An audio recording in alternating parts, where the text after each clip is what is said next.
तो सुशांत सिंह राजपूत मामले में अब कई कहानियां आती हुई नजर आ रही हैं। सुशांत और रिया की कथित प्रेम कहानी में अब धीरे धीरे खौफनाक प्रेम कहानी में बदलती जा रही है। रिया के सोशल मीडिया अकाउंट से पता चला कि पिछले साल इटली घूमने आए सुशांत और रिया जिस होटल में रुके थे उसमें लगी एक पेंटिंग में सुशांत बुरी तरह से डर गए थे। इस पेंटिंग ने सुशांत के मन में ऐसी दहशत भर दी थी कि वो इटली की खूबसूरत वादियों को भूलकर सीधे मुंबई चलने की जिद करने लगे।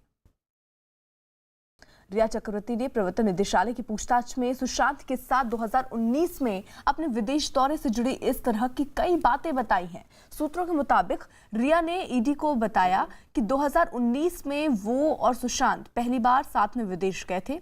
रिया के मुताबिक उसने पहली बार वहीं सुशांत की बीमारी से जुड़े कुछ लक्षण देखे। रिया के मुताबिक इटली में वो उसका भाई शोविक एक कमरे में रुके थे जबकि सुशांत दूसरे कमरे में थे। रिया ने ईडी को बताया कि एक दिन होटल के बाहर से वापस आने पर वो दोनों सुशांत के कमरे में गए तो देखा सुशांत एक पेंटिंग को देखकर डरे हुए थे और हाथ में रुद्राक्ष की माला लेकर मंत्र पढ़ रहे थे। इसके बाद वो मुंबई लौटने की जिद करने लगे। रिया के मुताबिक सुशांत की ऐसी हालत देखकर उन्होंने विदेश दौरा जल्द खत्म कर दिया। रिया ने ईडी के सामने दावा किया कि मुंबई में सुशांत की हालत और बिगड़ती जा रही थी जिसकी वजह से वो एक डॉक्टर से दूसरे डॉक्टर के पास जाने लगे। रिया ने ईडी को बताया सुशांत के ऐसे व्यवहार की वजह से उसे भी डिप्रेशन होने लगा और वो भी मनोचिकित्सक से मिलकर सलाह लेने लगी थी।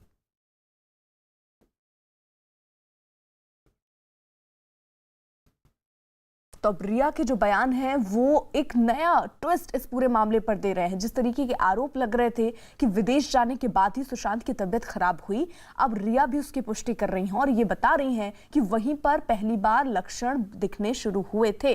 सुशांत की जिंदगी में डरावनी पेंटिंग की एंट्री तब हुई जब अक्टूबर 2019 में सुशांत, रिया और शोविक विदेश गए थे। इटली के फ्लोरेंस शहर में एक होटल में कमरा बुक करवाया था। सुशांत के कमरे में इटली के एक पेंटर की पेंटिंग टंगी हुई थी। रिया के मुताबिक एक दिन सुशांत बेहद डरे हुए दिखे। सुशांत रुद्राक्ष की माला लेकर मंत्र जप रहे थे। सुशांत पसीने पसीने थे और बेहद डरे हुए से दिख रहे थे। सुशांत ने पेंटिंग में भूत दिखाई देने की बात कही थी। सुशांत के डर की वजह से टूर बीच में ही खत्म कर दिया गया था। 2 नवंबर की बजाय 28 अक्टूबर को ही भारत वो लोग लौट आए थे।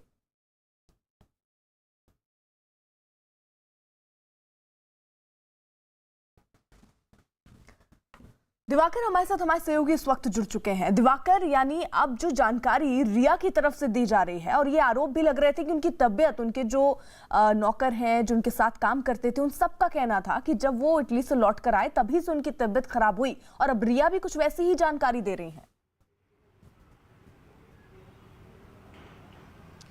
देखिए अर्पिता, इस पूरे मामले को अगर देखें तो करीब 2 महीने का वक्त जो है गुजरने वाला है। 14 अगस्त को जो है वो 2 महीने हो जाएंगे सुशांत की मौत को। और जिस तरह से रिया चक्रवर्ती ने खुलासा किया है कि अक्टूबर 2019 में वो सुशांत के साथ इटली गई थी, जहां पे वो एक होटल में रुकी थी और होटल में रुकने के दौरान ही उन्हें पता चला कि सुशांत के बिहेवियर में जो है अचानक से चेंज आने लगा है जाहिर तौर पर, और जिस तरह से वो बिहेव कर रहे थे उसको देखते हुए वो जल्दी वापस आ गए थे। लेकिन फिलहाल अब जिस तरह की जानकारी ईडी की पूछताछ में सामने आई है, ईडी के सामने रिया ने खुलासा किया है, तो ऐसे में अब ईडी ये पता करने की कोशिश कर रही है कि जो रिया ने जो खुलासा किया है वो कितना सही है, और अगर इटली और के जहाँ पे ये होटल में रुके थे वहाँ पर भी अब ईडी कांटेक्ट करने की कोशिश करेगी, क्योंकि जिस तरह का बयान ईडी के सामने रिया ने पूछताछ में दिया है अब ईडी उसे वेरीफाई करेगी। और ख़ास तौर पर पिछले 2 महीनों से रिया चक्रवर्ती इस पूरे मामले में चुपचाप थी। मुंबई पुलिस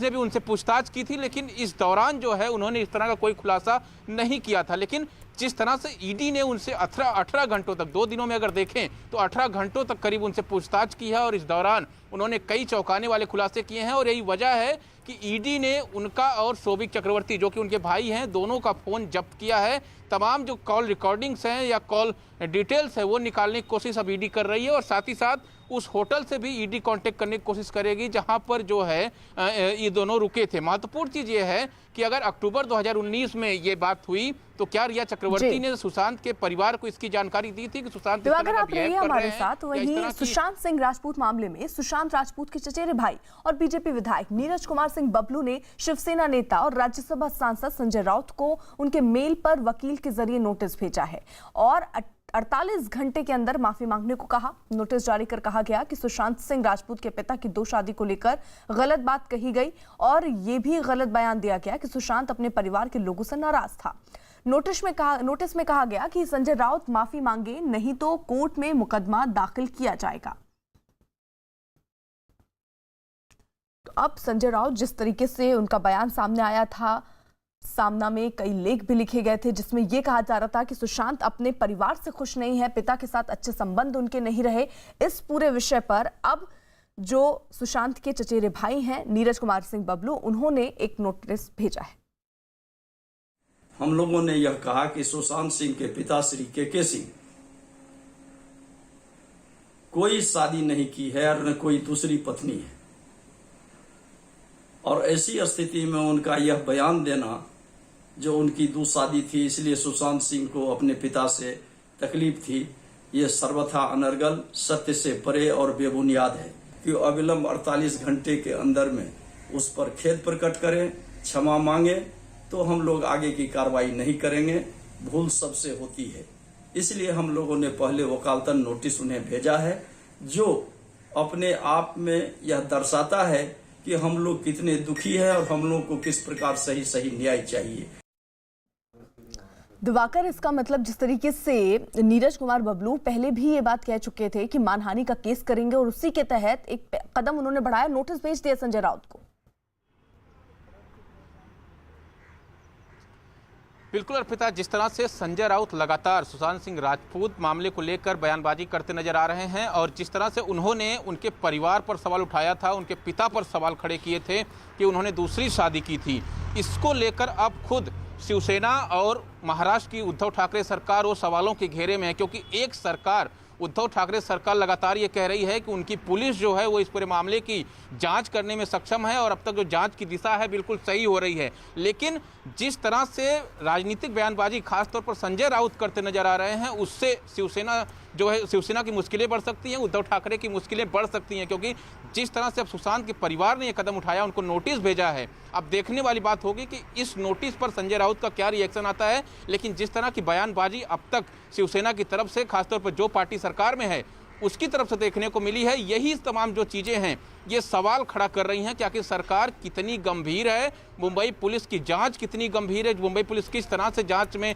गंभीरता दिखा रही है। ये तमाम चीज़ें, ये बयानबाजी सामने आ रही हैं। तो ऐसे में सवाल इसीलिए खड़े हुए कि बिहार पुलिस की एंट्री हुई और बिहार पुलिस के बाद अब सीबीआई की एंट्री होने वाली है, तो जाहिर तौर पर सवालों के घेरे में और महाराष्ट्र सरकार इस समय दबाव में है, क्योंकि तमाम सवाल हैं सुशांत के मौत को लेकर जो महाराष्ट्र सरकार को देने पड़ेंगे और खासतौर पर मुंबई पुलिस को देने पड़ेंगे जब सीबीआई जांच करने के लिए यहाँ पर पहुंचेगी। बिल्कुल। और इस बीच बीजेपी ने दावा किया है कि सुशांत सिंह राजपूत को इंसाफ मिलना जरूरी है। बीजेपी नेता शाहनवाज हुसैन ने कहा कि सभी लोग जानना चाहते हैं कि सुशांत ने खुदकुशी जैसा कदम क्यों उठाया। महाराष्ट्र सरकार या कुछ ताकतें कितना रोकना चाहें, कितनी कोशिश कर लें, सुशांत सिंह जी को न्याय मिलेगा, ये देश ने ठाना है। और मुझे पूरी उम्मीद है कि सुशांत सिंह राजपूत के मामले में क्या हुआ, ये देश को जानने का हक है और वो मिलेगा। तो अब बीजेपी जिस तरीके से दावा कर रही है, शाहनवाज हुसैन जो कह रहे हैं कि सभी लोग ये जानना चाहते हैं कि सुशांत ने खुदकुशी जैसा कदम क्यों उठाया, और इसी के साथ साथ महाराष्ट्र सरकार और मुंबई पुलिस पर भी कई सवाल उठते हुए नजर आ रहे हैं। ये भी कहा जा रहा है कि रिया कई सच्चाई ईडी दफ्तर में कबूल रही हैं, क्या उनसे पूछताछ जो हुई उसमें उन्होंने कुछ बातों का जिक्र नहीं किया।